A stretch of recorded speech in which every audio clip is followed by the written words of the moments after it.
اور خاندانی نظام کی مضبوطی کا انحصار شوہر اور بیوی کے باہمی تعلقات پر ہوتا ہے۔ دونوں کے درمیان جب تک باہم موافقت نہ ہو، دونوں ایک دوسرے کے حقوق کا خیال نہ رکھیں، اس وقت تک خاندان کے اندر خوشی، راحت، سکون پیدا نہیں ہو سکتا۔ تو آئیے ہم دیکھتے ہیں کہ اسلام شوہر اور بیوی کو ایک دوسرے کے حقوق کی ادائیگی کے لیے کیا حکم دیتا ہے۔ سب سے پہلے شوہر کی ذمہ داریوں پہ بات کریں گے اور عورت کے حقوق پر۔ قرآن پاک میں اللہ سبحانہ وتعالی نے شوہر اور بیوی دونوں کو ایک دوسرے کا لباس بتایا ہے۔ ارشاد باری تعالیٰ ہے، ہن لباس لکم وانتم لباس لہن، وہ تمہارا لباس ہیں اور تم ان کا لباس ہو۔ اور لباس انسان کے لیے حفاظت، زیب و زینت اور سکون کا باعث ہوتا ہے۔ انسان اپنے لباس سے پہچانا جاتا ہے، انسان اپنے لباس کی کیئر کرتا ہے، اس کی حفاظت کرتا ہے، نگہداشت کرتا ہے، اس کے بارے میں کانشیس ہوتا ہے، اس سے غافل نہیں ہوتا، کیونکہ وہ اس کی شخصیت کو خوبصورت بناتا ہے، اور اگر لباس اچھا نہیں تو شخصیت داغدار ہو جاتی ہے۔ تو جس طرح لباس اور جسم کا باہم تعلق ہے، ایک مضبوط تعلق، قریبی تعلق، اسی طرح شوہر اور بیوی کا بھی باہم ایک مضبوط قریبی تعلق ہوتا ہے۔ اس لیے دونوں جب تک ایک دوسرے کے حقوق ادا نہ کریں، دونوں ایک دوسرے کا خیال نہ رکھیں، تو کوئی بھی خوشگوار خاندان جنم نہیں لے سکتا۔ تو آئیے دیکھتے ہیں کہ اس سلسلے میں اسلام کی تعلیمات کیا ہیں۔ سب سے پہلے شوہر کو یہ تلقین کی گئی کہ وہ بیوی کے ساتھ اچھا سلوک کرے۔ قرآن پاک میں اللہ تعالیٰ فرماتے ہیں، وَعَاشِرُوهُنَّ بِالْمَعْرُوفِ، اور ان عورتوں کے ساتھ معروف طریقے سے، بھلے طریقے سے زندگی بسر کرو۔ حجۃ الوداع کے موقع پر نبی صلی اللہ علیہ وسلم نے مردوں کو تلقین کرتے ہوئے فرمایا، لوگو سنو، عورتوں کے ساتھ اچھے سلوک سے پیش آؤ، کیونکہ وہ تمہارے پاس قیدیوں کی طرح ہیں۔ تمہیں ان کے ساتھ سختی کرنے کا کوئی حق نہیں سوائے اس صورت کے جب ان کی طرف سے کھلی ہوئی نافرمانی سامنے آئے۔ اسی طرح آپ نے اپنے اس خطبے میں یہ بھی فرمایا کہ دیکھو سنو، تمہارے کچھ حقوق تمہاری بیویوں پر ہیں اور تمہاری بیویوں کے کچھ حقوق تم پر ہیں۔ تمہارا حق ان پر یہ ہے کہ وہ تمہارے بستروں کو ان لوگوں سے نہ روندوائیں جن کو تم ناپسند کرتے ہو، اور تمہارے گھروں میں ایسے لوگوں کو نہ آنے دیں جن کا آنا تمہیں ناگوار ہو، اور سنو، ان کا تم پر یہ حق ہے کہ تم انہیں اچھا کھلاؤ اور اچھا پہناؤ۔ اسی طرح اسلام شوہر کو یہ حکم بھی دیتا ہے کہ وہ بیوی کے ساتھ خوش گمان رہے۔ اور اگر دیکھا جائے تو انسانی گمان اور انسانی سوچ انسان کے عمل کی بنیاد بنتی ہے۔ آپ کسی کے ساتھ بھی اچھا سلوک اسی وقت کر سکتے ہیں جب آپ اس کے بارے میں حسن ظن رکھتے ہوں، اس کے بارے میں اچھی سوچ رکھتے ہوں، اس کے لیے برا نہ چاہتے ہوں۔ اسی لیے ہم دیکھتے ہیں کہ قرآن پاک میں اللہ سبحانہ وتعالیٰ تنقین فرماتے ہیں کہ فَإِن كَرِهْتُمُوهُنَّ فَعَسَىٰ أَن تَكْرَهُوا شَيْئًا وَيَجْعَلَ اللَّهُ فِيهِ خَيْرًا كَثِيرًا، کہ اگر وہ تمہیں کسی وجہ سے ناپسند بھی ہوں تو ہو سکتا ہے کہ ایک چیز تمہیں پسند نہ ہو، مگر اللہ تعالیٰ نے اسی میں تمہارے لیے بہت کچھ بھلائی بنا رکھی ہو۔ اس مفہوم کو آپ صلی اللہ علیہ وسلم نے ایک حدیث میں یوں بیان کیا ہے کہ کوئی مومن اپنی مومنہ بیوی سے نفرت نہ کرے، اگر بیوی کی کوئی عادت اس کو پسند نہیں تو ہو سکتا ہے کوئی دوسری خصلت اس کو پسند آ جائے۔ اسی طرح بیوی کے ساتھ عفو درگزر کی روش اختیار کرنے کا بھی حکم دیا گیا ہے، کیونکہ گھر میں 100 معاملات ایسے ہو سکتے ہیں جن میں دونوں کو ایک دوسرے سے اختلاف ہو یا ایک دوسرے کی کوئی بات ناپسند ہو یا ایک دوسرے کی طرف سے کچھ زیادتی ہو، تو ایسی صورت میں جب تک معاف کرنے کی روش پر عمل نہ کیا جائے بہتری نہیں ہو سکتی، کیونکہ انسان تو خطا کا پتلا ہے، غلطی تو اس سے ہوگی۔ اس لیے قرآن پاک میں خاص طور پر اہل ایمان کو حکم ہے، یا ایھا الذین آمنوا ان من ازواجکم و اولادکم عدوا لکم، اے لوگو جو ایمان لائے ہو، تمہاری بعض بیویاں اور اولاد تمہارے دشمن ہو سکتے ہیں، فاحذروہم، ان سے محتاط رہو، وَإِن تَعْفُوا وَتَصْفَحُوا وَتَغْفِرُوا فَإِنَّ اللَّهَ غَفُورٌ رَحِيمٌ، پھر اگر تم معاف کر دو، بخش دو، عفو درگزر سے کام لو، تو بے شک اللہ تعالیٰ بھی غفور الرحیم ہے۔ معاف کرنے کے لیے یہاں پر 3 الفاظ ایک جگہ پر استعمال ہوئے ہیں، تعفو، تصفحو، تغفرو۔ اس سے آپ اندازہ لگا سکتے ہیں کہ کس قدر تاکید ہے معاف کرنے کی، اور ایک اچھا گھرانہ معاف کیے بغیر ایک دوسرے کو وجود میں آ ہی نہیں سکتا۔ نبی صلی اللہ علیہ وسلم نے خاص طور پر عورت کے ساتھ اچھے سلوک کی تلقین کرتے ہوئے فرمایا، عورتوں کے ساتھ اچھا سلوک کرو، عورت پسلی سے پیدا کی گئی ہے، اور پسلیوں میں سب سے زیادہ اوپر کا حصہ ٹیڑھا ہے، اس کو سیدھا کرو گے تو ٹوٹ جائے گی، چھوڑ دو گے تو ٹیڑھی رہے گی، بس عورتوں کے ساتھ اچھا سلوک کرو۔ بعض اوقات یہ سمجھا جاتا ہے کہ اس میں شاید عورتوں کی توہین کی گئی، نہیں، اس میں عورت کی فطرت کو بتایا گیا ہے کہ اس کے اندر ایک خاص طرح کے جذبات اللہ تعالیٰ نے پیدا کیے ہیں۔ مرد عموماً زیادہ عقل سے کام لیتے ہیں جبکہ عورت جذبات سے کام لیتی ہے، تو مرد اپنی سوچ کے مطابق عورت سے معاملہ نہ کرے، بلکہ عورت کی پوزیشن کو دیکھتے ہوئے، اس کے جذبات کو دیکھتے ہوئے اس سے معاملہ کرے اور حسن سلوک کرے، تو خاندانی زندگی زیادہ خوشگوار ہو سکتی ہے۔ پھر اسی طرح بیوی کے ساتھ خوش اخلاقی کا برتاؤ کرنے کا حکم دیا گیا۔ آپ صلی اللہ علیہ وسلم نے فرمایا، کامل ایمان والے مومن وہ ہیں جو اپنے اخلاق میں سب سے اچھے ہیں، اور تم میں سب سے اچھے لوگ وہ ہیں جو اپنی بیویوں کے حق میں سب سے اچھے ہیں۔ ہمارے ہاں تو اس شخص کو زن مرید کہا جاتا ہے جو بیوی کے ساتھ اچھا سلوک کرتا ہو، حالانکہ اللہ کے رسول صلی اللہ علیہ وسلم کے نزدیک سب سے اچھا مومن وہ ہے جو بیوی کے حق میں خوش اخلاقی برتتا ہے۔ یعنی کسی انسان کی خوش اخلاقی کا ثبوت اس سے نہیں دیا جائے گا کہ وہ اپنے گھر سے باہر کس کے ساتھ کیسا ہے، بلکہ یہ دیکھا جائے گا کہ وہ گھر کے اندر کیسا سلوک کر رہا ہے اپنے قریب ترین انسان کے ساتھ۔ حضرت عائشہ رضی اللہ تعالیٰ عنہا فرماتی ہیں کہ میں نبی صلی اللہ علیہ وسلم کے ہاں گڑیوں سے کھیلا کرتی تھی، میری سہیلیاں بھی میرے ساتھ کھیلتی، جب نبی صلی اللہ علیہ وسلم تشریف لاتے تو سب ادھر ادھر چھپ جاتی، آپ ڈھونڈ ڈھونڈ کر ایک ایک کو میرے پاس بھیجتے تاکہ وہ میرے ساتھ کھیلیں۔ اس سے آپ اندازہ لگا سکتے ہیں کہ آپ صلی اللہ علیہ وسلم کا اپنے ازواج مطہرات کے ساتھ کیسا سلوک تھا، کیسا معاملہ تھا، اور وہ ان کے جذبات کا کس قدر خیال رکھتے تھے۔ اسی طرح شوہر کی ذمہ داریوں میں سے یہ ذمہ داری بھی ہے کہ وہ بیوی کو خوش دلی سے نان نفقہ دے، اس کی ضروریات پوری کرے۔ اس سے نہ صرف یہ کہ دنیاوی اعتبار سے وہ اپنی ذمہ داری پوری کرے گا، بلکہ آخرت کے اعتبار سے بھی وہ بہترین اجر و ثواب کا مستحق ہوگا۔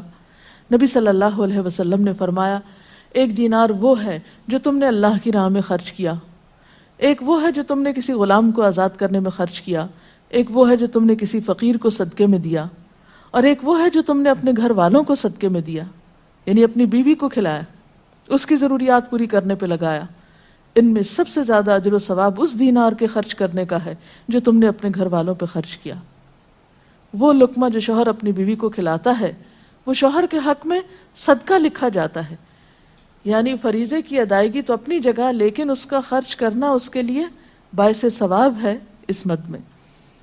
پھر اسی طرح بیوی بچوں کی دینی تعلیم و تربیت، یہ بھی شوہر کی ذمہ داری۔ قرآن پاک میں اللہ تعالیٰ فرماتے ہیں، یا ایھا الذین آمنوا قوا انفسکم واہلیکم نارا، اے لوگو جو ایمان لائے ہو، اپنے آپ کو اور اپنے گھر والوں کو آگ سے بچاؤ۔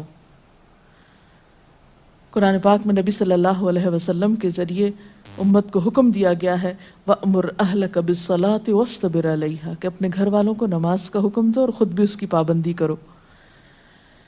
اسی طرح بیوی کے لیے بھی کچھ احکامات ہیں، بیوی کی بھی کچھ ذمہ داریاں ہیں جو اسے شوہر کے حق میں پوری کرنا ہے۔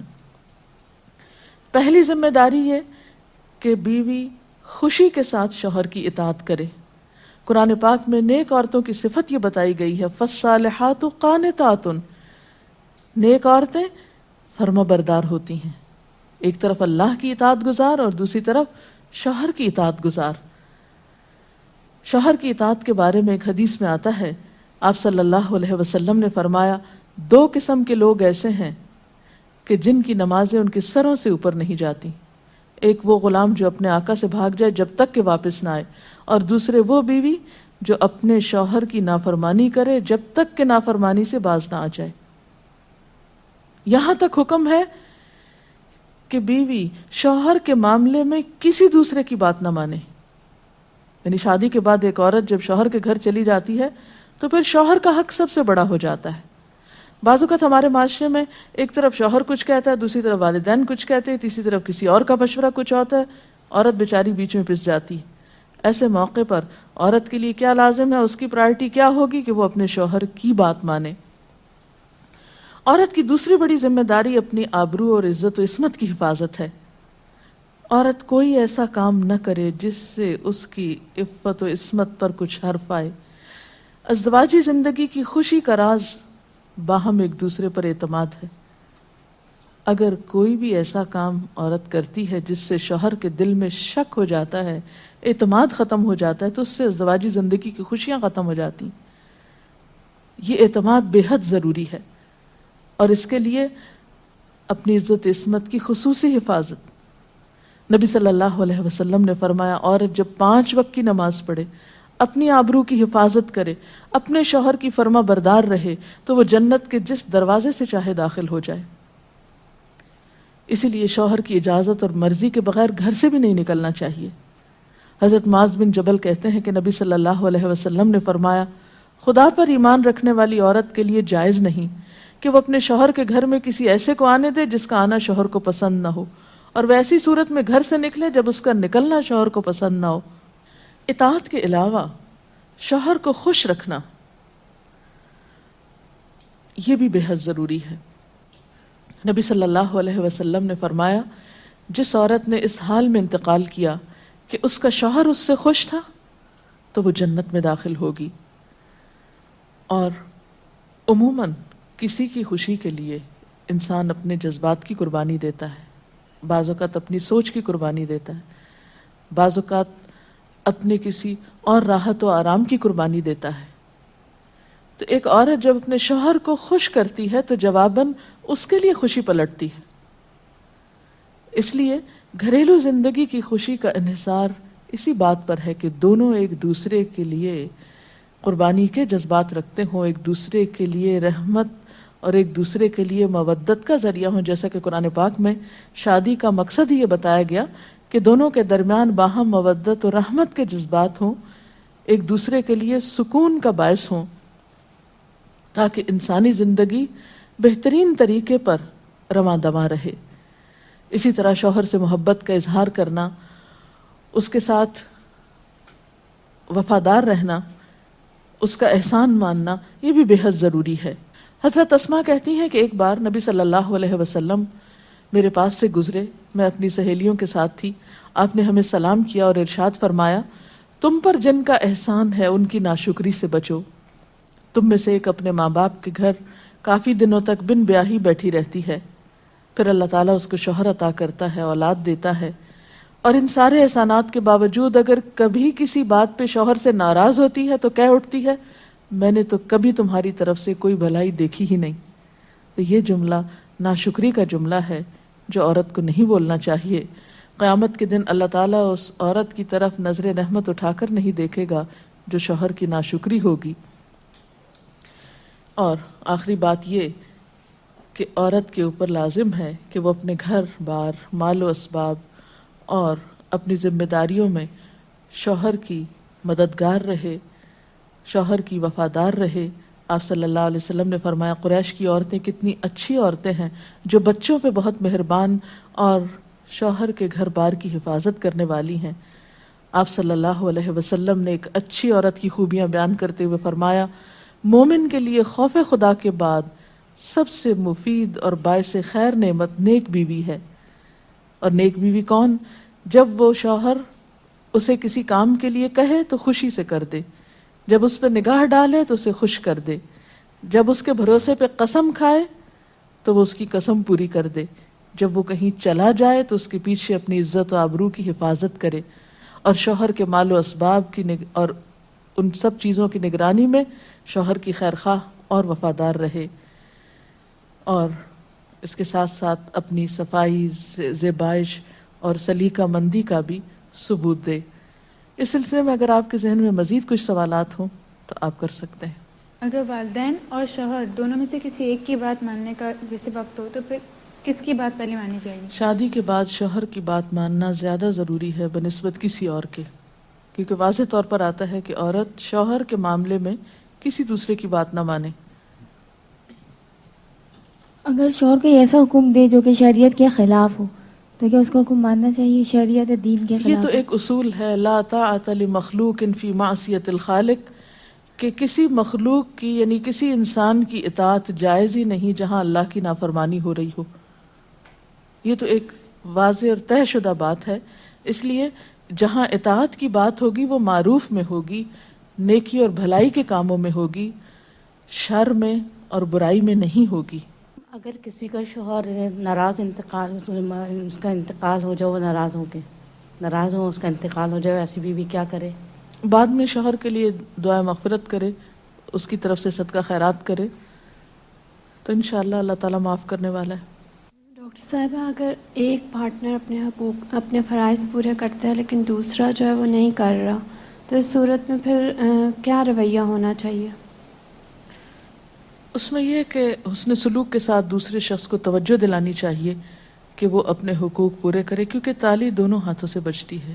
ایک شخص کب تک اچھا سلوک کر سکتا ہے اگر دوسری طرف سے اچھا سلوک نہ ہو؟ لیکن یہ یاد رکھیے کہ انسان بد اخلاقی کے ساتھ نہ کسی کا دل جیت سکتا ہے، زور زبردستی کے ساتھ کسی سے اپنے حقوق نہیں منوا سکتا۔ وقتی طور پہ ہو سکتا ہے کہ پریشرائز ہو جائے، لیکن کسی کے دل میں اپنی جگہ نفرت یا سختی سے نہیں بنائی جا سکتی، محبت کے ساتھ ہی بنتی ہے۔ اس لیے صبر سے کام لینا چاہیے، اس معاملے میں جلد بازی نہیں کرنی چاہیے، اور دوسرے کو اپنے اخلاق کے ساتھ درست کرنے کی کوشش کرنی چاہیے، کیونکہ شوہر اور بیوی کا باہم تعلق جو ہے وہ بنیادی طور پر ہے ہی محبت کا تعلق۔ اگر شوہر دینی تعلیم کو اہمیت نہیں دیتا لیکن بیوی اسے حاصل کرنا چاہتی ہے تو ایسے میں بیوی کو کیا کرنا چاہیے؟ اب دیکھیے کہ دین کی تعلیم تو یہی ہے کہ طلب العلم فریضۃ علی کل مسلم، علم حاصل کرنا ہر مسلمان پر فرض ہے۔ اس میں جیسے مرد کا حق ہے علم حاصل کرنے کا، ایسا ہی عورت کا بھی حق ہے، کیونکہ علم کے بغیر تو زندگی اندھیر ہے۔ نہ انسان دنیا میں صحیح طور پر زندگی بسر کرتا ہے اور آخرت میں بھی وہ کیسے حساب کتاب دے سکتا ہے جب اس کو پتہ ہی نہیں کہ اس کی ذمہ داریاں کیا ہیں، اسے کیا کرنا چاہیے اور کیا نہیں کرنا چاہیے۔ تو اس لیے اسلام نے ایسے معاملے میں عورت کو حق دیا ہے کہ وہ اپنا حق لے سکتی ہے، یعنی اگر شوہر نہیں بھی راضی تو وہ دینی علم حاصل کر سکتی ہے جس پر اس کی دنیا اور آخرت کی فلاح کا انحصار ہے۔ اگر شوہر دوسری شادی کرنا چاہے اور اپنی پہلی بیوی سے اجازت لینا کیا اس پہ فرض ہے؟ نہیں، فرض نہیں۔ السلام علیکم میڈم جو نان نفقے کا ذکر کیا ہے نا کہ ذمہ داری شوہر پہ ہے، تو وہ جی ہاں، کس حد تک ذمہ دار ہے؟ مطلب کہاں تک دے سکتا ہے؟ کوئی لمٹ ہے اس کی کہ اتنا کماتا ہے تو اتنا دے سکتا ہے؟ نہیں، اصل میں اس میں کوئی حساب کتاب تو نہیں کیا گیا، ہر ایک کو اس کی حیثیت کے مطابق دینا ہوتا ہے۔ جو وسعت والا ہے وہ زیادہ خرچ کرے گا، جو کم حیثیت والا ہے وہ اپنی حیثیت کے مطابق کرے گا، لیکن بنیادی ضروریات بیوی بچوں کی پورا کرنا شوہر کی ذمہ داری ہے، جس میں تعلیم، رہائش، خوراک، لباس، دوا، علاج، معالجہ، یہ سب شوہر کی ذمہ داری۔ ڈاکٹر صاحب، آپ نے کہا کہ یہ باہم اعتماد کا رشتہ ہے میاں بیوی کا۔ میاں تو بیوی پہ اعتماد کرتا ہے، اگر بیوی کو اس پہ نہیں اعتماد ہے کہ وہ کچھ چھپاتا ہے یا کچھ نہیں بتاتا ہے، تو بیوی کو کہاں تک اجازت ہے کہ وہ اس بات کو کرے دے، اس سے پوچھے؟ میرا خیال ہے کہ بعض اوقات معاملات کریدنے سے اور زیادہ خراب ہوتے ہیں، اور بعض اوقات انسان بلا وجہ کسی وہم کا شکار ہوتا ہے، شیطان وسوسے ڈالتا ہے اور انسان کو غمگین اور پریشان رکھتا ہے. تو اس میں یہ ہے کہ انسان کو تجسس کرنے سے منع کیا گیا ہے، کیونکہ اس سے حاصل کچھ نہیں ہوتا، اور انسان کے ظاہر پر ہی معاملہ کرنا چاہیے اس سے. اس کے ساتھ ہی آج کے پروگرام کا وقت ختم ہوتا ہے. اب اجازت چاہتے ہیں. السلام علیکم ورحمۃ اللہ وبرکاتہ. اللہ اکبر اللہ اکبر لا الہ الا اللہ واللہ اکبر اللہ اکبر وللہ الحمد.